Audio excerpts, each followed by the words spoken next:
Ողջույն սիրելի հայրենակիցներ, եթերում Նոյան Տապանն է։ Եվ այժմ մենք զրուցելու ենք թուրքագետ Երևանի Պետհամալսարանի հայագիտական հետազոտությունների ինստիտուտի բաժնի վարիչ Նելի Մինասյանի հետ։ Ողջունում եմ Տիկին Մինասյան, շատ շնորհակալ եմ, որ ժամանակ եք գտել, եկել եք, շատ ուրախ եմ ձեզ հետ զրուցելու այսօր։ Շնորհակալ եմ հրավերի համար։ Թուրքիայի արտգործնախարար Հական Ֆիդանի Ռուսաստան կատարած այցի մասին կարծես թե մենք շատ բան չիմացանք, լսեցինք 3+3-ի մասին, լսեցինք երկու նախարարների հայտարարությունների մասին, լսեցինք այն թեզը, երկուսն էլ կարծես դրա մասին էին խոսում, որ տարածաշրջանում պետք է չմրցակցենք այսուհետ, այլ պետք է համագործակցենք։ Ես շատ կխնդրեի, եթե դուք կարծում եմ դուք ավելի մանրամասն, ավելի ուշադիր եք հետևել այդ այցին, ընդհանրապես Թուրքիայի եւ Ռուսաստանի փոխհարաբերությունների մասին կուզենայի այդ այցից ինչ բխեց, ինչ իմացանք այցի շրջանակներում եւ ընդհանրապես թուրք-ռուսական հարաբերությունների մասին եւ նրանց դերակատարումը տարածաշրջանում այսօր այս իրավիճակում։ Իրականում ռուս-թուրքական հարաբերությունների մասին շատ երկար կարելի է խոսել, հատկապես վերջին 10-15 տարին, երբ որ շատ այսպես զիգզագներով տեղ ունեցան այդ հարաբերությունները, որովհետև նախ Սիրիայում նրանց շահերը բախվեցին, Հարավային Կովկասում բնականաբար պատմականորեն սկսած նրանց շահերը բախվում են, կա նաև Կենտրոնական Ասիան եւ մասնագիտական գրականության մեջ մի այսպիսի բնութագիր կա, որ նրանք այսպես մրցակից դաշնակիցներ են, հա, այսպես ինչ որ հարցերում մրցակցում են, ինչ որ հարցերում ուրեմն դաշնակցում են,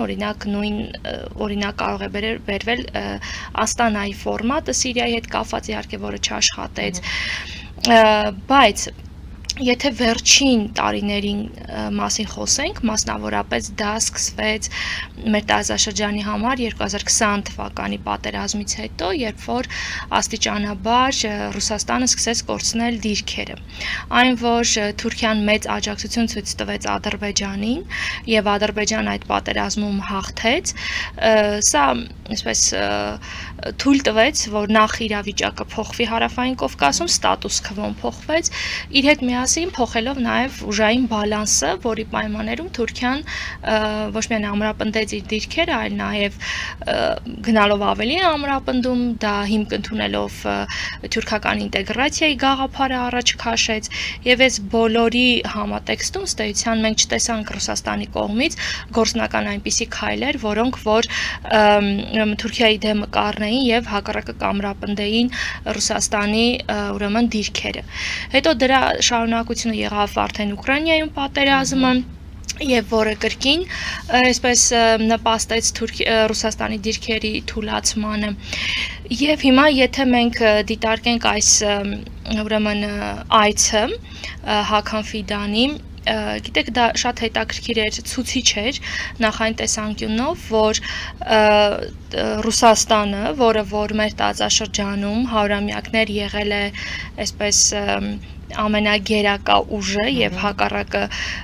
ուրեմն ոչ խոշոր տերություններն են դա քննարկել մեծ հաշվով, վիճարկել ավելի շուտ, իսկ Թուրքիան եւ Իրանը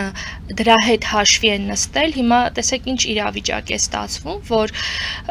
Ռուսաստանը մի իրավիճակում է, երբ որ մեր տարածաշրջանում, որ իր այսպես շահերի բացարձակոտի է եղել, Թուրքիային առաջարկում է միասին ուրեմն այսպես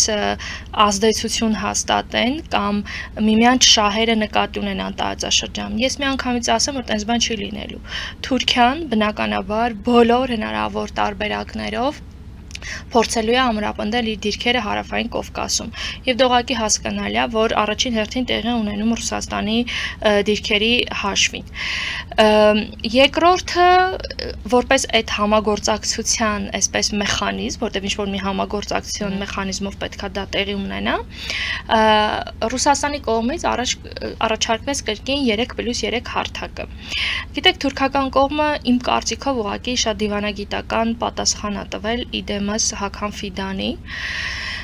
որ իրենք նույնպես կողմնակից են, իրենք նույնպես առաջարկում են այդ ֆորմատի շրջանակներում աշխատել եւ անգամ առաջարկում են հանդիպում անցկացնել, իմջալոց դրա մասին քննարկումները ավելի վաղուց կային, որ հանդիպումը լինի կամ Երևանում կամ Բաքվում։ Եթե զուտ, այսպես որպես հետազոտող ես այդ հարցին պատասխանեմ, ես կասեմ, որ դա չի իրականացող ֆորմատ է, որքան էլ որ երկու կողմերը փորձեն թեկուզ ֆորմալ շատ առումով դրան հասնեն, կարող է ինչ-որ հանդիպումներ լինեն, ինչ-որ հարցերի շուրջ քննարկեն, սա չեմ բացառում, բայց տեսեք ինքը որպեսզի հարթակ կայանա, որ ինչ-որ մի հարց կլուծի տարածաշրջանում, դա ուղղակի անհնարին է։ Ես նշեմ, որ անվտանգային առումով անհնարին է, որտեղ բոլոր պետություններն ունեն անվտանգային լրիվ այլ պատկերացումներ ու խնդիրներ, նույնը Ռուսաստանը եւ Թուրքիան, եւ խորքում իրենք շարունակում են մնալ ռազմավարական հակառակորդներ։ Իրանը բնականաբար այս ֆորմատի հետ կապված իր 2020-ից հետո կրկին հիմնական ներգրավվածությունը պայմանավորված էր նրանով, որ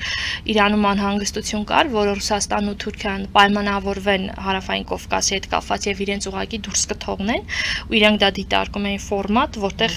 իրենք էլ կլինեն, այսինքն դուրս չեն մնա իրադարձություններից, բայց հիմա լրիվ ուրիշ իրավիճակ կա ձևավորում, մանավանդ եթե իսկապես Իրանի նկատմամբ պատժամիջոցները դուրս գան, վերանան, այո, այս լրիվ ուրիշ իրավիճակ է ստեղծելու նաև մեր տարածաշրջանի համար։ Եվ վերջապես Հայաստան, Վրաստան, Ադրբեջան լրիվ ուրիշ խնդիրներ ունեն, ֆորմատը ուղղակի դիվանագիտական խոսակցություն կարելի ասել։ Դիտարկենք Ռուսաստանի եւ Թուրքիայի այդ վերջին ձևակերպումը, որը ես հիշեցրեցի եւ դուք էլ հիմա ասացիք, որ ասեցին եկեք արի չմրցակցենք, այլ եկեք միասին գործենք։ Ես չգիտեմ ինչու հիշեցի այդ մոնիտորինգային կենտրոնը Աղդամում, հիշում եք, Ռուսաստանը որքան երկար ձգձգեց, չէր ուզում, ոչ մի կերպ չէր ուզում, որպեսզի Թուրքիան եւս ոտքը դնի այնտեղ, բայց Ռուսաստանը չկարողացավ գնալ Թուրքիայի դեմ եւ չթողնել, որպեսզի Թուրքիան ոտքը դնի, նույնիսկ կրկնում եմ, իսկ Թուրքիան պնդեց եւ հասավ իր նպատակին։ Եվ արդյունքում այնտեղ Ռուսաստան չկա։ Ինչ ամեն ինչը գիտենք, բայց արդյունքը դա է։ Ռուսաստանը չկարողացավ Թուրքիայի դեմ գնալ։ Հիմա նույնը տարածաշրջանում ազդեցության մասին է խոսակցությունը գնում Ռուսաստանի եւ Թուրքիայի։ Ինչ եք կարծում, Ռուսաստանը բռնվում է հիմա Թուրքիայից, բայց Թուրքիան վստահելի է Ռուսաստանի համար բռնվելու համար։ Տեսեք, դուք շատ լավ իմ ասածը ոնց որ փաստերով վերահաստատեցիք, որ այո, այն ինչ տեղ ունեցավ Լեռնային Ղարաբաղում, դա ամենամեծ ցուցիչն է։ Այո, ռուսական կողմը իմ դիտարկմամբ ինքը միջև հնարավոր բոլոր այսպես իր համար ժամանակի հնարավոր տարբերակներով փորձեց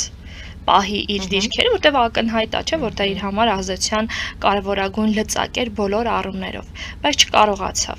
չկարողացավ եւ մենք փաստացի այսօր տեսնում ենք ինչպիսի իրավիճակ է ստեղծվել։ Հարավային Կովկասի իհարկե փոքր ավելի մեծ տարածաշրջան է, նախ Ադրբեջան ներողություն փակագծում ասեմ, եւ այստեղ Իրան կա։ Այնտեղ Իրանը շահ եւ հետաքրքրություն չուներ մասնակցելու, ոտք դնելու եւ ավելի շուտ Իրանային վիճակում չէր որպեսզի մասնակցեր։ Հիմա դիտարկենք այստեղ նաեւ Իրանի, այո, տեսեք, Ադրբեջանում Ռուսաստանի ազդեցությունը, չգիտեմ, երևի 0 է։ Այսինքն չկա ազդեցություն։ Կամ եթե կա, դա շատ քիչ մաքսիմալ քիչ ազդեցություն Ադրբեջանում։ Վրաստանի օրինակում մենք տեսնում ենք ինչ-որ այսպես հակասական բաներ, բայց մեծ հաշվով Վրաստանը փորձում է նախորդ շրջանում ձեռք բերված որոշակի մեխանիզմներ պահել։ Հայաստանի դեպքում ակնհայտ մենք տեսնում ենք ինչ ուրեմն գործընթացներ է տեղի ունենում։ Հիմա ազդեցության համար մրցակցությունը դա պրագմատիկ, հստակ շահերի վրա հիմնված ուրեմն այսպես գործընթաց է։ Ուղղակի այստեղ մի հատ այսպես հետաքրքիր ռետորական հարց առաջանում։ Թուրքիան, եթե հնարավորություն ունենա իր ազդեցությունը ընդլայնելու, ինչի՞ չպետք է իր այսպես պատմականորեն հակառակորդի հետ գնա ինչ-որ բան կիսելու, չի լինելու այդպիսի բան։ Հակառակը Թուրքիան միջև վերջ իր բոլոր հնարավորություններով փորձելու է ռուսական շահերի հաշվին հաստատել իր ազդեցությունը, եւ սա միայն Հարավային Կովկասում չէ, սա նաեւ Կենտրոնական Ասիայում է, սա նաեւ Ուկրաինայի Ուկրաինայում, սա նաև Սև ծովի ավազանումը։ Այսինքն, այս միֆ է ուղղակի։ Դա ելի եմ ասում դիվանագիտական, ինչ որ այսպես ձևակերպում է ուղղակի։ Բնականաբար Թուրքիան ես կարող եմ անգամ թվարկել, թե Թուրքիան ինչեր է անում այդ ձևակերպման տակ։ Հա, օրինակ հիմա թեկուզ մեզ մոտ ճանապարհների ապաշրջափակման, եթե գնա Թուրքիան իսկապես սա չի նշանակում ռուսական ազդեցության կրճատում։ Երկրորդ ավելի կարևոր խնդրի մասին ասեմ կենտրոնական Ասիային, որը առաջին հայացքից թվում է թե ուղղակիորեն մեզ չի վերաբերվում, բայց շատ շերտերով գալիս է էլի մեր տարածաշրջան։ Հիմա տեսեք Թուրքիան, օգտվելով այն հանգամանքից, որ Ռուսաստանի ազդեցությունը թուլանում է, նաև այնտեղ է շատ թուլացել, բացի կրթամշակութային գործունեությունից, որ իր պիկում է գտնվում, նաև նախաձեռնել է անվտանգային ոլորտում որոշակի գործողություններ։ Մասնավորապես, այս պահին Թուրքիան փորձում է Ադրբեջանում կիրառած մոդելը կիրառի կենտրոնական Ասիայում։ Այսինքն նախ այս երկրներից զինված ուժերից կանչում է տարբեր վերապատրաստումների, այդ նատոյական այդ համակարգում, իսկ նրանց համար դա գրավիչ է առնվազն, եւ նրանք էլ ունեն բանակի վերակառուցման խնդիրներ, մանավանդ մեր օրինակը տեսնելով, եւ նաեւ Աղվանստանից եկող վտանգները հաշվի առնելով, եւ տեսեք օրինակ հիմա թուրքական հրահանգիչների խումբ է գտնվում Ուզբեկստանում։ Այսինքն պահի, այսպես ազդեցությամբ Թուրքիան հնարավորին մաքսիմումը փորձելու է վերցնել, ոչ մի համաձայնություն ազդեցության հարցում չի լինելու։ Եվ Ռուսաստանի կողմից մենք չենք տեսնում այդ ակտիվություն ջղաձգությունները նաև չենք տեսնում։ Տեսեք, գիտեք ինչի, որովհետև իմ կարծիքով դա իրենց այդ ամենը Ռուսաստանը տեսնում է։ Իհարկե տեսնում է, եւ տեսեք, դա արտահայտվում է նրանով, որ թուրքերին առաջարկում են համագործակցել։ Իսկ ընդհանուր, եթե մենք դիտարկենք ռուս-թուրքական հարաբերությունները, ես էլի կարող եմ ոլորտներ ասել, որտեղ Ռուսաստանն այս պահին պարտվել է Սիրիան։ Սիրիան դա ամենամեծ օրինակներից է։ Հիմա տեսեք, Թուրքիան միշտ արևմտամետ քաղաքականություն է վարելու։ Ինքը ինչ որ չափով Ռուսաստանի հետ հարաբերությունները պահում է, որտեղ դրանք նախկինը չեն, տնտեսական խնդիրների հետ կապված, որտեղ Թուրքիան էլ դրանից օգուտներ ունի, չնայած որ շատ արևմուտքը բավականին ուրեմն սանկցիաներ նաև թուրքական տարբեր ընկերությունների նկատմամբ է կիրառել։ Բայց այնուամենայնիվ պահում է, որովհետև դա իրեն է պետք եւ իրենք դա բացատրում են նաև եվրոպացիներին, օրինակ երկու հիմնական առումով էներգետիկ, որտեղ Եվրոպան շատ վաղուց է իրենց ասում, որ մի գնեք այդ գազը, բայց նրանք էլ անդադ բացատրում են, որ ուղղակի չեն կարող չգնել, որտեղ այլընտրանք չունեն։ Իսկ առնվազն 40%-ը գալիս է Ռուսաստանից։ Էլ չեմ ասում, որ միջնորդ են դեպի Եվրոպա արտահանման համար։ Եվ տուրիստները, որտեղ ամենամեծ թվով տուրիստները գնում են Ռուսաստանից, այսինքն եթե Ռուսաստանը այստեղից դուրս է գալիս, այդ համակարգը ուղղակի փլուզվում է Թուրքիայում առնվազն կեսով չափ։ Այսինքն այս երկու ոլորտներ են, որոնք որ Թուրքիան եւ պետք են եւ իր տնտեսության այսպես հիմքերում են բայց նա գիտի որ ինչքան է թույլ տալիս եւ որտեղ է դիմացը փակում այո եւ տեսեք Թուրքիան Էրդողանը հատկապես արևմուտքի հետ այս բոլոր խնդիրները հաշվի առնելով կարմիր գծերը չի հատում հիմա եթե ուղղակի խնդիրը այսպես հիպոթետիկ եթե դնենք եթե օրինակ Թուրքիան կգնա ավելի շատ Ռուսաստանի հետ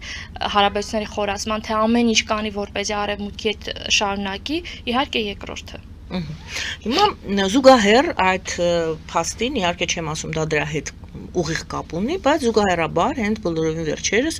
Եվրոպական պարլամենտը Թուրքիայի մասին բանաձև ընդունեց, դրա մասին կուզեմ խոսել, մանավանդ որ դուք դա գնահատեցիք, որպես ասեցիք այսպես այս անգամ սա զուտ քննադատությունից ավելին էր, սա ձեր գնահատականն է։ Ինչով էր ավելին եւ ինչ էր այդ բանաձևի հիմքում։ Այսինքն այստեղ մենք մի քիչ ավելի սա կոնկրետ մասնավոր դեպք է, բայց վերցնենք ավելի լայն Թուրքիային ոնց որ թե անընդհատ զսպելու քաղաքականություն է վարում արևմուտքը։ Տեսեք, եւ Եվրոպան, Եվրոպարլամենտը հատկապես միշտ է Թուրքիային քննադատել, հատկապես մարդու իրավունքների ազգային փոքրամասնություն, այսինքն ավանդական խնդիրները, որը որ Թուրքիայի համար միշտ եղել է։ Եվ դա հատկապես ավելի այսպես ինտենսիվ բնույթ ընդունեց այդ Գեզի զբոսայգու իրադարձություններից, այսինքն 2015 թվականից սկսած մինչև վերջերս, բայց վերջին տարիներին ես այդ թեմաներին էլի անդրադարձել եմ, հատկապես Էքրեմ Իմամօղլուի ձերբակալությունից հետո այդ նույն Եվրոպան շատ առումներով ուղղակի աչք է փակում Թուրքիայում տեղի ունեցող իրադարձությունների վրա։ Եվ հիմա տեսեք ինչ հետաքրքիր էր, որ ես կարծում եմ, որ պատահական չէր, որ այդ բանաձևը ընդունվեց, երբ որ Հական Ֆիդանը Ռուսաստանում էր գտնվում։ Ես ավելին կասեմ, այստեղ ուղիղ կապ կա։ Եվ բանաձևը ինչով է առանձնանում, ինչով է կարևոր, որտեղ միշտ Եվրոպան ընդհանրական քննադատություն է ասել։ Օրինակ, մարդու իրավունքները վատ վիճակում են, կամ այս տիպի, այսինքն քննադատումներ են եղել, բայց այս անգամ կոնկրետ անձի հետ հասցեական է։ Մասնավորապես խոսքը վերաբերվում է արդարադատության նախարար Գյուրլեքին, որը որ մի շարք աղմկահարույց գործերի այսպես հետևում է, առաջին հերթին ուրեմն դա հենց Էքրեմ Իմամօղլուի գործն է։ Իմջալոս Թուրքիայում շատերը ասում են, որ այդ գործի արդյունքում ինքը դարձավ արդարադատության նախարար, որտեղ մինչ այդ բան էր դատախազ էր Ստամբուլի։ Նվեր իրեն, հա, տվեցին, պարգևեցին է։ Գործը արեց իր համար դա տվեցին եւ հիմա տեսեք անհատական, այսինքն Եվրոպան իր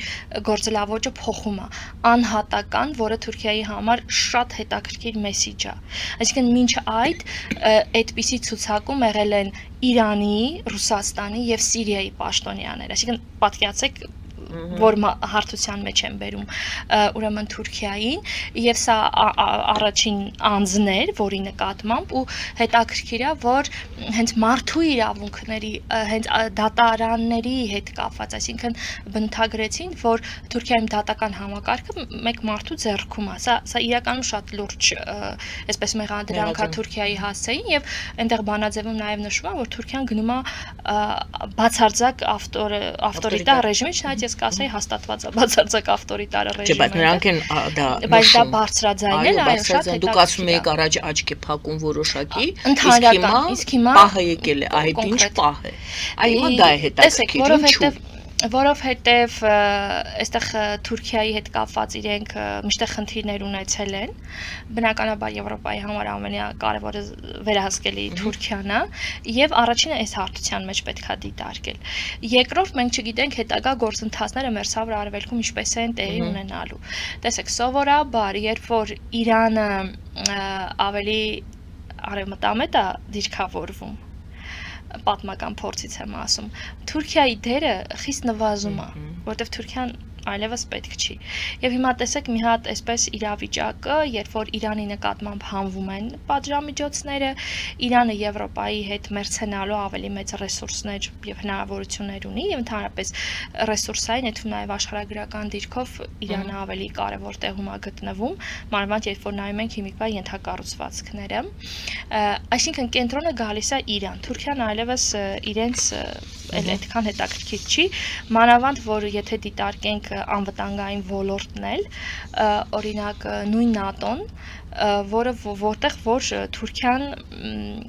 էլի եթե նահանգները օրինակ որոշի առանձին անվտանգային համակարգ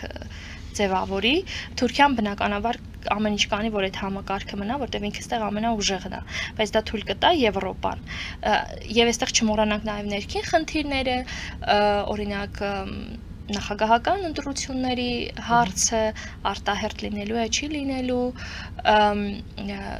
Թուրքիայում հիմա շատ ակտիվ քննարկում են ով Էրդողանին պետք է օգնի հաջորդ ընտրություններում, այսինքն շատ խնդիրներ կա։ Էրդողանն է, ապա ով է, դա էլ շատ հետաքրքիր է, ճիշտ է։ Հիմա ասել են, որ մեր նախագահի տեխնացուն, երկուսակցությունը ասել է տեխնացուն Էրդողանն է։ Էրդողանն է։ Կկարողանա Էրդողանը այս անգամ եւս ուրեմն մասնակցել։ Չէ, այդտեղ լուրջ խնդիր կա, շատ լուրջ։ Եվ այդ հարցն էլ տամ, եթե կա անուն, կա արդեն ինչ որ քաղաքական գործիչ, որը դեռ չի բարձրաձայնվում, բայց եթե Էրդողանը չի կարողանալու, չգիտեմ, սահմանադրությունը չեն հասցնելու փոխել, ինչ պատճառներով դա լինելու է ոչ Էրդողանը, ապա ով է լինելու։ Չեմ կարծում, որ դա ոչ Էրդողանն է լինելու։ Ահա, այսինքն Էրդողանն է լինելու։ Տեսեք, գիտեք, հիմա ինչ հետաքրքիր քննարկումներ ա Թուրքիայում, որ որպեսզի ԱԶԿ-ն, այսինքն հիմա արդեն հասկանում են, որ Էրդողանը վաղ թե ուշ գնացող ֆիգուրա եւ փորձում են այնպես անեն, որ ինստիտուցիոնալ իշխանությունը մնա ԱԶԿ-ի ձեռքում, այսինքն Էրդողանի կուսակցության ձեռքում։ Այստեղ առաջարկում են որոշակի տարբերակներ, միջից ասեմ, շատ տրամաբանական է, որտեղ ընդդիմության ճամբարը ուղղակի ոչնչացված է։ Եվ ամենակարող ուժը, որ կարող էր ԱԶԿ-ի դեմն առնել, դա հանրապետական ժողովրդական կուսակցությունն է, բայց տեսնում ենք ինչ է կատարվում։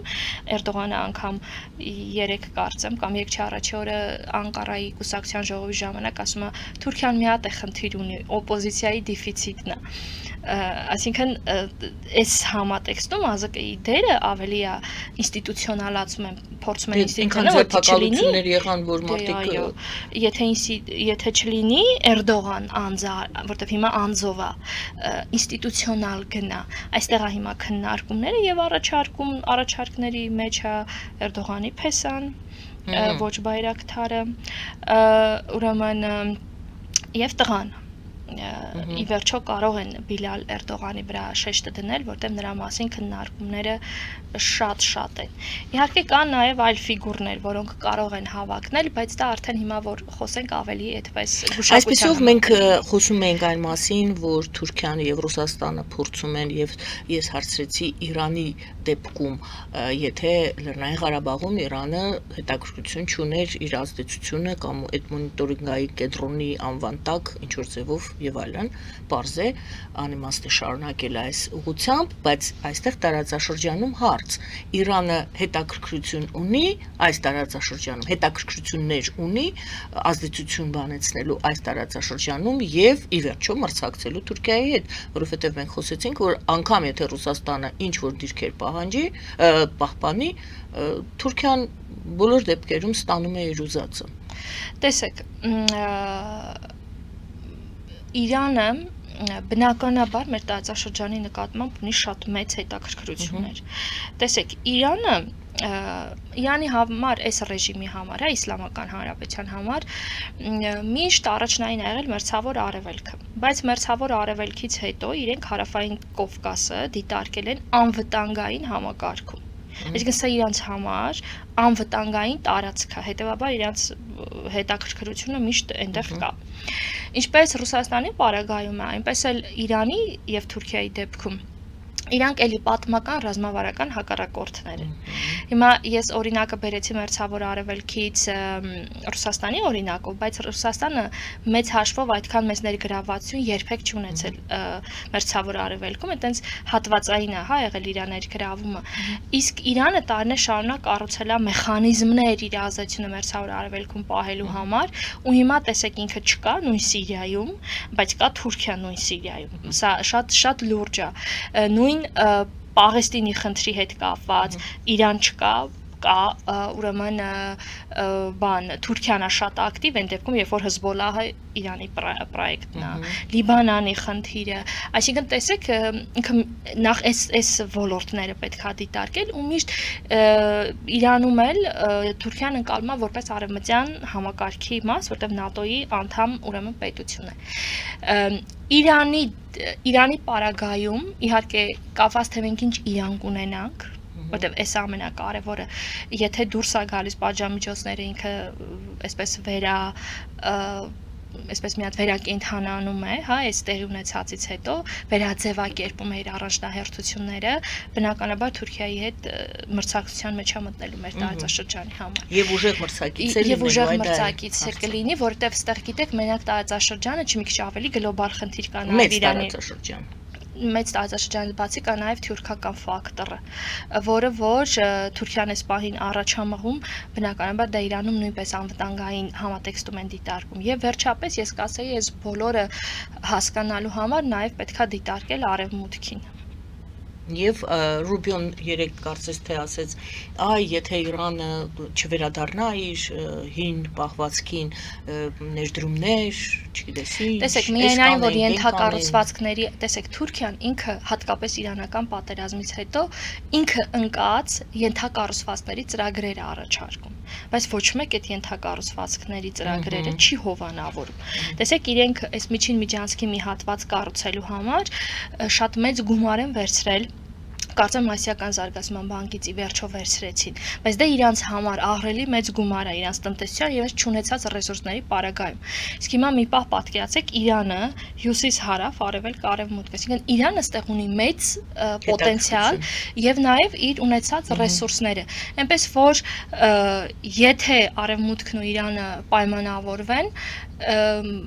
եթե ինչ-որ ստորագրել են իրականություն դառնա, ու եթե հատկապես Իրանի նկատմամբ պատժամիջոցներ հանեն, մենք իսկապես ուրիշ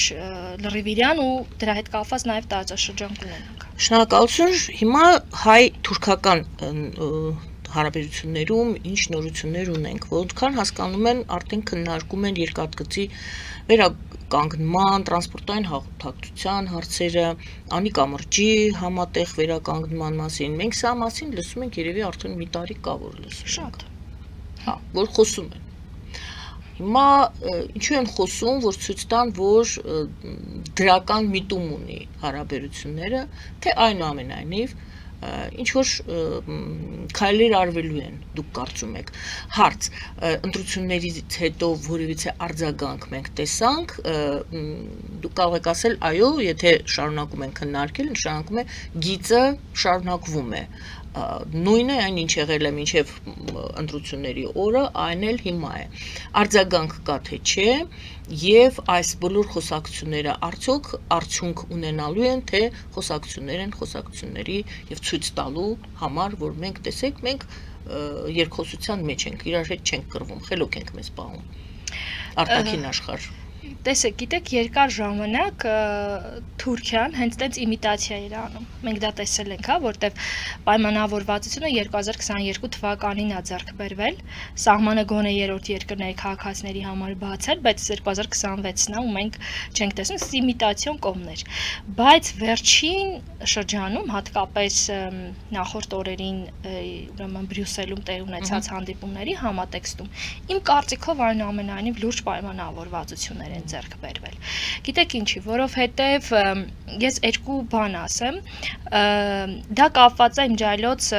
առաջին հերթին երկաթուղու հետ, որտեվ ամենահետաքրքիրը երկու կողմերին էլ երկաթուղին է, ամենապրագմատիկը, հա, որտեղ որ իրենց այսպես շահերը համադրելի են, միջև չլինի շահերի համադրելիություն անիմաստ է խոսալ, կմնա ուղղակի այդպես խոսակցություններ։ Եստեղ շահերը համադրելի են, եւ տեսեք Թուրքիայի տրանսպորտի ենթակառուցվածքների նախարարը Ուրալօղլուն գրել էր իր X-ում, որ իրենց կողմից սկսվել է երկաթուղու հետ կապված աշխատանքները եւ Հայաստանն էլ ինքը ուրեմն պետքա տենդեր հայտարարի որոշ աշխատանքների համար։ Հայկական կողմից իհարկե ես համենայնիվս դեռ չեմ հանդիպել ինչի մասին է խոսքը, բայց որ հայկական կողմը նույնպես շահագրգռված է երկաթուղու այդ հատվածի վերանորոգմանը հնարավորինս շուտ, սա ակնհայտ ուրեմն գործընթաց է։ Այսինքն այս առումով ես կարծում եմ, որ արդեն կա սա հիմք ընդունելով կա ինչ որ ուրեմն պայմանավորվածություններ կա, որտեղ համադրելի շահեր են այստեղ ուրեմն համընկնում։ Իսկ Անի կամուրջը իմ կարծիքով դա սիմվոլիկա է։ Գեղեցիկ բան է լինելու։ Գեղեցիկ, ես իրականում շատ կուրախանամ իսկապես, երբ որ վերականգնվի, իսկապես, այո։ Իրականում գեղեցիկ է, գաղափարն էլ է գեղեցիկ։ Շատ գեղեցիկ է, իմջալոս մի ուրիշ հետաքրքիր բան ասեմ։ Թուրքիայում այս տարի ուրեմն որոշել են իրենց պետական մակարդակով, նաև իրենց տուր բոլոր օպերատորներին, այդպես հրահանգ է իջեցվել, որ ակտիվացնեն նաև զբոսաշրջությունը արևելյան հատվածում։ Իսկ արևելյան հատվածը դա նաև արևմտյան Հայաստանի տարածքներն Մոսինն է։ Եվ տեսեք ինչն է հետաքրքիր, որ այդ համատեքստում, երբ որ ցուցակը ինձ հետաքրքիր է, ես նայում եմ ինչ վայրեր են ընդգրկում, ես տեսնում եմ, որ ընդգրկել են նաև հայկական եկեղեցիներ, եւ որոնց դե ախտամարը պարզակա, ուրեմն որոնք որ հենց հայկականի անվան տակ նաև պետքա վերանորոգվեն որպես զբոսաշրջության ուրեմն վայր։ Էլ չասեմ նույն Անիի մասին ինչքան են խոսում, Բայց Անին իրենք յուրացրել են, այսպես ասած։ Չէ, տեսեք, sense թե այս խոսքը յուրացման մասին, այսինքն իրենք այդ բոլորը ներկայացնում են պարզը մշակույթի ինչ որ բան։ Հա, բայց որ այնտեղ նյութական ամբողջ, այսպես ապացույցը մեր ժողովրդի մասին է խոսում, ու իրենք հենց այն որ տարածաշրջանն է ընդգրկվում մեծ զբոսաշրջության, այս արդեն շատ հետաքրքիր է ու ավելացրած, ասենք հունական, հայկական, այսպես ժառանգության ցուցադրմամբ, սա շատ հետաքրքիր տենդենս է, ընկալում Դե գուցե Իրանից ինչ որ բան սովորել են, Իրանը հրաշալի է կարողանում դա մատուցել, հայկական այդ մեր Ես համաձայն եմ ձեր հետ, նա հենց որպես հայկական է ներկայացնում եւ շատ մեծ տուրիստների զբոսաշրջություն է կարողանում այստեղ ուղղակի կա կազմակերպել դրա շուրջը։ Շատ մեծ տարբերություն Իրանին ոչ մեկ ցեղասպանության մեջ չի մեղադրում, Թուրքիային հենց ցեղասպանության համար այսպես պատին են ամեն անգամ դեմ տալիս ու ինքը փորձում է այդ դեմքը փոխի։ Բարի գովազ ենք հայտարարել եթերում, բայց դրանից առաջ ես հարցս ուղղեմ ձեզ, որից հետո գովազից հետո զրուցենք։ Ադրբեջանական մամուլում երևի թե եթե 5 հատ հրապարակում տեսնենք, 5-ից 4-ի մեջ Հայաստան բառը կտեսնենք։ Հայերի մասին, Հայաստանի մասին։ Թուրքիայում մամուլը ընդհանրապես հետաքրքրվում է Հայաստանով, հայերով, ընտրություններ անցան, գոնե այս շրջանը պետք է որ ուշադրության կենտրոնում լիներ։ Հայաստանի հետ սահմանամերձ շրջանների բնակիչների հետաքրքրությունը սահմանը բացելու կամ չբացելու հարցում։ Մի խոսքով Թուրքիայում հետաքրքրություն, ուշադրություն կա Հայաստանի նկատմամբ, թե ոչ։ Գովազդը եթերում, սիրելի բարեկամներ, կվերադառնանք եւ կփորձենք այս հարցին ստանալ Նելի Մինասյանի պատասխանը։ Գովազդը եթերում։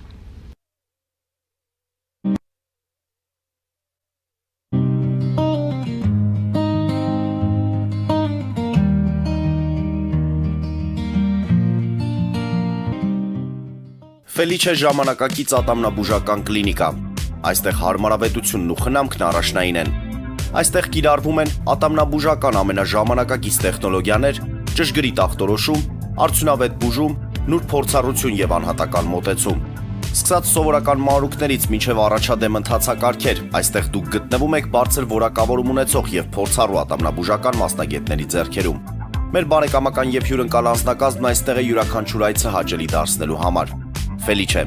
ձեր առողջ եւ ամենաերջանիկ շպիտը սկսվում է այստեղից։ Եկեք եւ բացահայտեք նորարարության, փորձագիտության եւ կարեկցանքի կատարյալ համադրությունը։ Երևան Փոստը Գրանադա Հյուզում տեղեկացնում է։ Դրամական փոխանցումներ 1%-ով։ Օդանավով 1 փաունդը 2.99։ Նավով ուղարկեք 1 արկղ, երկրորդ արկղը անվճար։ Ավտոմեքենաների փոխադրում անհավատալի արժեքներով։ Ինչպես նաև կահույք եւ մեծ չափի բեռների փոխադրում։ Jackpot հագուստի խանութը երկրորդ մասնաճյուղն է բացել Գլենդելի սրտում, որտեղ կարող եք ձեռք բերել եվրոպական եւ ամերիկյան ընտիր հագուստեղեն, կոշկեղեն, աքսեսուարներ, պայուսակներ ամենահարմար արժեքներով։ Նաև կարող եք ցանկացած ապրանք պատվիրել եւ ձեռք բերել կարճ ժամանակում։ Jackpot-ի Գլենդելի հասցեն է 1135 North Pacific Avenue, հեռախոս 818 813 2252։ Jackpot հագուստի լավագույն կենտրոնը Գլենդելում։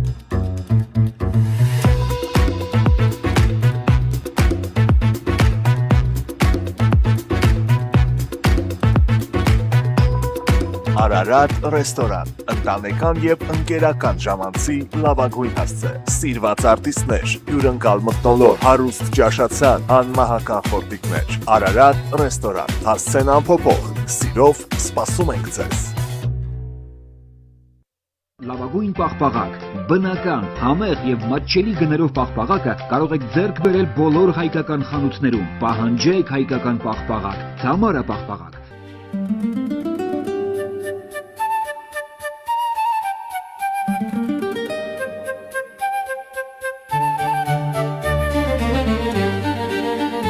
Նոյան տապան տպարան, Նոյան տապան հրատարակչություն, շարվածքից մինչև տպագրում, զանգահարեք, գրեք, այցելեք, միասին պատրաստենք ձեր գիրքը, ամսագիրը կամ թերթը, որտեղ նշվելու է, տպագրված է Նոյան տապանում։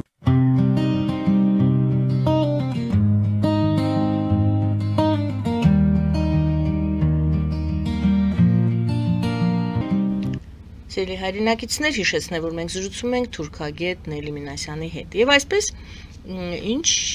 ինչ են խոսում Թուրքիայում եւ արդյոք խոսում են Թուրքիայում հայերիս մասին։ Ուրեմն վերջին տարիներին, քանի որ ես շատ երկար ժամանակամամուլը միշտ նայում եմ, ուրեմն վերջին ժամանակներում իհարկե Հայաստանի մասին բոլոր տեսակի ինֆորմացիաները բավականին շատ են։ Թե սկսած քաղաքական իրադարձություններից, բնականաբար եթե ինչ-որ կարևոր էսպես քաղաքական իրադարձություններ են, դրանց հետ կապված քննարկումները ավելի շատ են։ Օրինակ պատերազմի ժամանակ 2020 թվականին բնականաբար ավելի այսպես խնդիրը այնպես էր տարվում, որ մեր դեմ էր ամբողջ այսպես ռոպագանդան գնում, փոխարենը Ադրբեջանի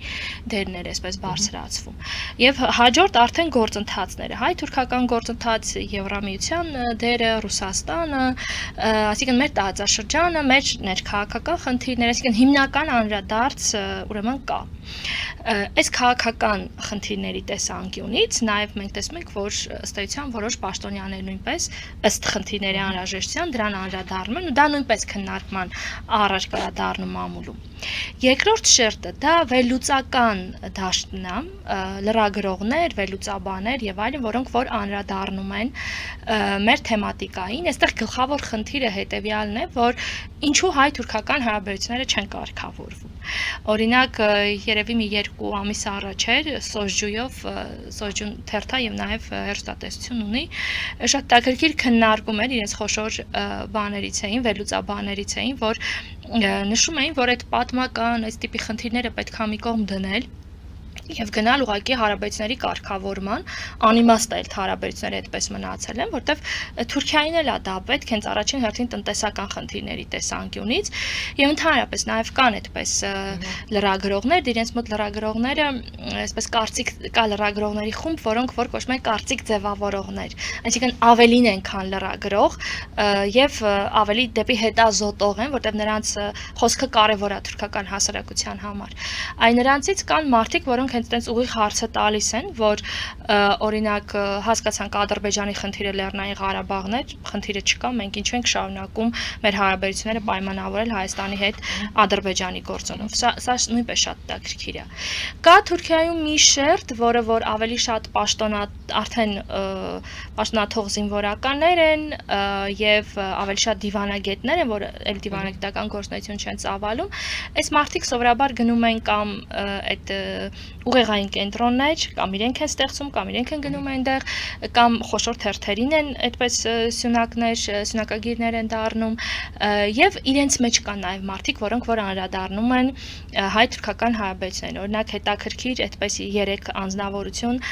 եկել էին Հայաստան ընտրությունների նախօրյակին եւ գրել էին իրենց դիտարկումները ընտրությունների հետ կապված եւ այլն։ Այսինքն այս շերտը Մյուս շերտը, ուրեմն արդեն հասարակ մարդիկ են, որոնք որ գալիս են Հայաստանը ճանաչելու։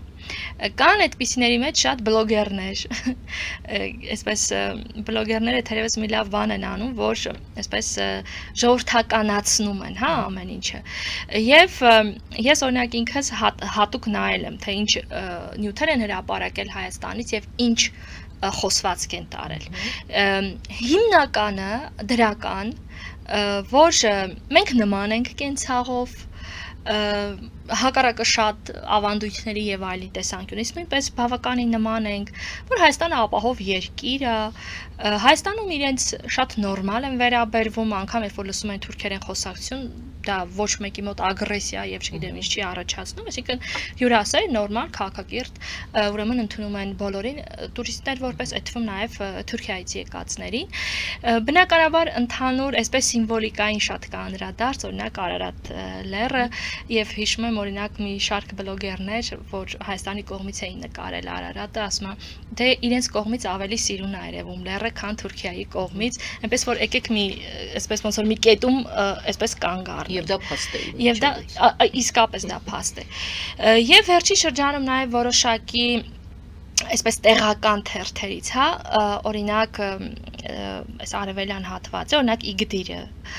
այդպես թերթ ունի ինքը եւ այլն, այս հատվածում շատ արդեն տպում են նյութեր, որոնք նախկինում բնականաբար չկային, հայ-թուրքական հարաբերությունների մասին։ Ինչպես մեր կողմից են մարդիկ հիմնականում սահմանամերձ, նշում որ իրենք պատրաստ են որևէ տիպի հարաբերություններ, չէ՞ պարզ առևտրային հարաբերությունների մասին է խոսքը, տուրիստական հոսքերի, նույնն էլ իրենց կողմից։ Հակառակը իրենց կողմից էլ կա այդ մտայնությունը անգամ հասարակ մարդկանց այսպես հարցնելու մակարդակով, որ սահմանները բացվի, լավ կլինի, մեր տարածաշրջանն էլ կշնչի, որտեղ փակ է ստեյության իրենց կողմից էլափակ։ Մենք էլ կունենանք, ասենք բաց սահման կունենանք առևտրի տեսանկյունից, ծառայությունների տեսանկյունից, միջանոց հատկապես նշվում է բժշկական ծառայությունների խնդիրը, որ իրեն գան այստեղից ստանան, այո, որտեղ այդ թվում այդպես լավ բաներ չկա, ինքը ավելի հետամնաց թեվա եւ գնալ հասնել խոշոր քաղաքներ շատ թանկ է եւ դրա համար, այսինքն օրինակ Գյումրին կարող է այդպես խոշոր կենտրոն դառնալ, շահել այդ տեսանկյունից։ Այդ սահմանակից շրջանները հիմնականում քրդաբնակ են։ Դրանք քրդերն են, ճիշտ է։ Դե կան քրդեր, կան թուրք, իհարկե թուրքեր էլ կան։ Օրինակ Իգդիրում ադրբեջանցիք կան բավականին շատ, բայց թուրքեր կան, Կարսում թուրքեր կան շատ, այդպես տեսեք, հիմնական քրդաբնակ հատվածները դա Դիարբեքիր, այս հատվածները, Կարսում էլ այո կան բավական, բայց այսպես որ թուրքերի հետ բան են էլի, այնպես չի բացարձակ քրդաբանակա, կան նաև թուրքեր։ Մի խոսքով այդ սահմանի բացումը, այն ինչ որ Հայաստանում շատ է քննարկվում, դե տնտեսական տեսակետից է քննարկվում, չգիտեմ, անվտանգության տեսակետից ինչեր են ասում, բոլորս գիտենք ինչ, այնտեղ այդպիսի խոսույթներ չկան, որ ահա հիմա Հայաստանի հետ այսպես ասեմ, Ադրբեջանը, որ մեր մասին գրում է, այդ դա հիմքում ընկած է անվստահությունը։ Ադրբեջանը մեզ չի վստահում, մենք էլ Ադրբեջանին չենք վստահում, դա բան չի, գաղտնիք չի։ Իսկ այստեղ անվստահության պահը կա։ Գիտեք, տեսեք, նախ մեր ու Ադրբեջանի ու մեր ու Թուրքիայի խնդիրը մի քիչ ուրիշ է, որովհետև Ադրբեջանը ինքը նոր պետություն է, նոր ժողովուրդ է, ազգաշինության գործընթացի մեջ չեն կողմնորոշվել ինչա դա լիդելու։ Եվ Ադրբեջանի համար միակ խնդիրը մենք ենք։ Այս շատ փոքր է։ Թուրքիան մեծ պետություն է, մեծ խնդիրներով, մենք այդ խնդիրների մեջ չենք երևում։ Բացի այդ, մենք ունենք ընդհանուր շատ մեծ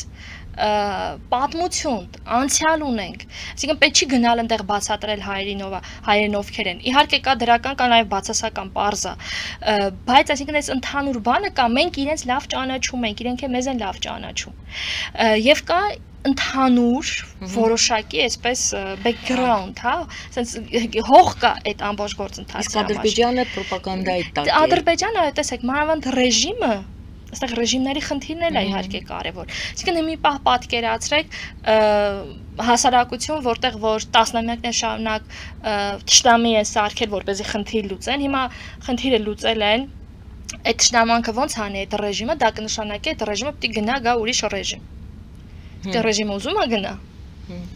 Այսինքն այստեղ խնդիրները շոշափեցիք։ Իսկ այստեղ խնդիրները լրիվ ուրիշ են։ Թուրքիան այդպես խնդիր չունի։ Հայկական գործոնը իր ռեժիմի, իր ներքին չէ, այդտեղ ավելի շուտ հայկական գործոնը իրենք աշխարհակահաղականի տակ են դրել, որտեվ հայ-թուրքական հարաբերությունները հայկական հարցի այսպես միջազգայնացումից միջև այսօր այդ պետության մեջ դեռ այդ վախերի բանը մնում է, իհարկե, այստեղ պրոյեկցված էլի, ոչ թե հիմա մեզ հետ կապված, այլ օրինակ քրդերի հետ ուրեմն կապված։ Դրա համար այնտեղ ժողովուրդը ավելի այսպես հանգիստ է վերաբերվում։ Ասենք եթե միջազգային ինչ-որ միջոցառման եք մասնակցում, այնտեղ կա Թուրքիայից, ասենք թե պատվիրակության մեջ մարդ եւ Ադրբեջանի։ Ով ավելի հեշտ կմոտենա եւ ձեզ հետ զրույց կբացի։ Թուրքերը իհարկե։ Թուրքերը։ Թուրքերի հետ միշտ շատ ավելի հեշտ է լինում, ընդ որում շատ հաճախ իրանք են հենց նախաձեռնողականություն ցուցաբերում, ադրբեջանցիները չէ։ Հակառակը միշտ ադրբեջանցիները փորձում են այսպես ինչ-որ մի իրավիճակ ստեղծեն, ինչ-որ մի հայկական մի բանին այսպես անուն կպցնեն, իմ ջալոց այդպես մի դեպք եղավ, երբ որ հայկական կոնյակը փոխվեց բրենդի, չէ, եւ եվրոպացիները այդպես ոգևորված, որ հայկական կոնյակ բան ու մի ադրբեջանցի, որը իմ ջալոց Թուրքիայում էր աշխատում, հենց Թուրքիայից էլ եկել էր, ասում է չէ, դա կոնյակ չէ այլևս, դա բրենդի է, հենց այդպես ասես բոլորս հասկացանք, որ ինքը ադրբեջանցի է, որտեվ թուրքերը մեծ հետ էին եւ ոչ մեկի մտքով չէր անցնում ասել դա կոնյակ չի։ Գիտեք, այստեղ գուցե այսպեսի գործոններ է աշխատում, ադրբեջանցին վախենում է հայի հետ մոտենալ եւ խոսել, որ իրեն կարող է հետևեն եւ հետապնդեն իր երկրում, երբ որ ինքը վերադառնա։ Թուրքիայում գուցե տենց ես հարցնում եմ, կարող է այդ գործոնը գոյություն ունի։ Թուրքիայում ոչ ոք չի հետապնդի թուրք պատվիրակին, ով խոսում է հայի հետ, չի կասկածի, որ դա հայերի, ասենք, գործակալ է այդ թուրքը դառնում։ Իսկ ադրբեջանցի մեջ այդ վախը կա, որովհետեւ հետապնդվում են այնտեղ։ Իրականում ես եղել եմ հիմնականում գիտական հարթակներում, այստեղ բայց հնարավոր է, այո, այ հիմա որ ասում եք, այո, բայց իսկական գիտական հարթակ է, այստեղ բոլորը գիտնականներ են ու հետազոտողներ են, եւ ամեն մեկը իր բանն է ներկայացնում։ Երկար ճանապարհ ունենք անցնելու։ Այո, երկար ճանապարհ ունենք անցնելու, ընդ որում հայ-ադրբեջանականը դա առանձին, այնուամենայնիվ ճանապարհը չնայած Թուրքիան պայմանավորում է հարաբերությունները Հայաստանի հետ Ադրբեջանով, իդեպ դա էլ լավ, մի տարի առաջ, 2 տարի առաջ, հիմա նորմալ է դա, Թուրքիայում դա նորմալ է ընկալվում, որ իրենց հարաբերությունները այդպես խոսակցություններ պայմանավորված են հայ-ադրբեջանական հարաբերություններով։ Մի հատ շատ կարևոր խնդիր կա, նախ էլի պրոպագանդայի ֆակտորը կա, որ իրենք շատ-շատերը, օրինակ կրկին գիտնականներից, ասենք, որ խոսում են այդպես էմոցիոնալ, որ իրենք Ադրբեջանին պետքա պաշտպանեն, Ադրբեջանը իրանց փոքր եղբայրն է, այսպես ոնց որ տիրություն են անում, էլի Ադրբեջան։ Այս բանը կա շատերի մոտ կա նստած։ Այսինքն այս ավելի ավանդական հայացքներ ունեցողների մոտ այս բավականին այսպես նստած է։ Եվ այսինքն այս էլի պրոպագանդայի ու իշխանությունների վարած քաղաքականության արդյունքն է, մանավանդ որտեղ կա պատմական հիմք, որովհետև դե մեզ օրինակ ոնց են ասում դուք էլի կգնաք եվրոպացիներին կբերեք մեր վրա, էլի ռուսներին կբերեք, էլի այսինքն տեսեք ինչ որ խնդիրներ կա, ասենց նու ընդհանուր ասեմ պատմական թշնամի, որը որ համընկնում է այս տեսանկյունից, ավանդական մտածող շերտերի մոտ սա ուժեղ է, իսկ արդեն ավելի այսպես ազատ մտածողների, ավելի այսպես ավելի պրագմատիկ քաղաքականությամբ գնացողների մոտ սա արդեն չէ, էլի, որտեվ ոչ մի պետություն այս անտագոնիզմն է իրականում, որտեվ մի պետություն մյուս պետության հետ երրորդ պետության համար ասես բան չկա պատմության մեջ։ Շնորհակալ եմ, վերջին հարցս։ Շատերը ասում են, որ Թուրքիայի հարաբերությունները Հայաստանի հետ դրանք այդքան էլ Թուրքիայի ցանկությամբ չի արվում, այդ մենք հիմա երկաթգծերի բացելու մասին ենք խոսում, ճանապարհների մասին ենք խոսում եւ խոսում ենք այդ իմիտացիայի մասին։ Երկար ձգձգում է Թուրքիան իմիտացիոն, այսպես հայտարարություններով։ Թուրքիան ինքն է ձգտում այն, ինչ մենք այսօր ունենք այդ պայմանավորվածությունները, հայ-թուրքական են, թե Թուրքիային դրդում են։ Թուրքիան ստիպված է գալու մեզ հետ քննարկելու Անիի կամուրջը, երկաթգիծը եւ այլ ճանապարհների բացումը, օրինակ։ Տեսեք, քանի որ ես ասացի, որ թուրքական հարաբերությունները իրենց մեջ աշխարհակահաղական բաղադրիչ են պարունակում եւ դրա համար էլ Թուրքիան այդ ամբողջին այլ, այսպես իմաստ է տվել, այլ ռազմավարության մեջ է դրել։ Այդ տեսանկյունից այո, իրենց ստիպում են։ Այսինքն այստեղ արևմուտքի ֆակտորը շատ մեծ է, որտեղ արևմուտքը միշտ ցանկացել է կարգավորի հայ-թուրքական հարաբերությունները Ռուսաստանի ազդեցությունը թույլատնելու նպատակով։ Եվ հիմա տեսեք, այս գործընթացում, երբ որ խնդիրներն իմ տեսանկյունից ավելի են բարդացել, այսինքն արդեն զուտ Ռուսաստանի դիրքերի թույլատնման խնդիր չի, որտեղ այստեղ կա Չինաստան իր նախաձեռնությամբ, այստեղ եվրոպացիների, ամերիկացիների վերաբերմունքն է փոխվել տարածաշրջանի նկատմամբ, հետ խորհրդային ամբողջ տարածության նկատմամբ։ Այսինքն իրանք են ծրագրեր առաջ քաշում, իրանք են այլընտրանքային ճանապարհներ ուրեմն դնում։ Այսինքն այս բոլորի համատեքստում Թուրքիայի բնականաբար քաղաքականությունն է փոխվում ու իմ կարծիքով այո ստիպողության բաժին կա այս ամեն ինչի մեջ եւ Թուրքիայի հապաղելն էլ նաեւ մի հանգամանքով կարելի է բնութագրել, որ փորձում են ստեղծված պայմաններից հնարավորինս շատ օգուտներ քաղել։ Այ հիմա էլ որ չեն բացում, չեն կարգավորում, չեն ուրեմն արագ գործընթացները տեղի չեն ունենում, այսինքն դա նշանակում է, որ իրանք ունեն որոշակի խնդիրներ։ Որոշ խնդիրներ մենք Ադրբեջանի բերանով լսում ենք։ Մեկ սահմանադրության փոփոխության խնդիրը, որոշները ես կարծում եմ, որ կլսենք։ Դե մնում է մեր դիվանագիտությունը ավելի գեղեցիկ խոսք լինի, աչալուրջ լինի։ Դա էլ, այո։ Աչալուրջ լինի, զգուշ լինի։ Շնորհակալություն շատ։ Այս զրույցի համար։ Շնորհակալություն սիրելի բարեկամներ, թուրքագետ Երևանի պետհամալսարանի հայագիտական հետազոտությունների ինստիտուտի բաժնի վարիչ Նելի Մինասյանի հետ էի զրուցում, զրուցվարում էր Գայանե Առաքելյանը, բարին ընձեզ։